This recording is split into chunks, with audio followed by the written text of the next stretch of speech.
What to look for when checking for termites. Make sure you check the fence line and there's no damage around the fence. Also, any loose timbers, make sure there's no mudding on any timbers or nesting throughout the timbers.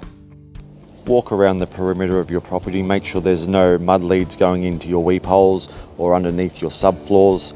You can also check window sills, skirting boards for any rippling paint and soft paint. Now, if you see a nest like this in your property, you definitely have termites. Call SLUG A BUG on 1800 959 663.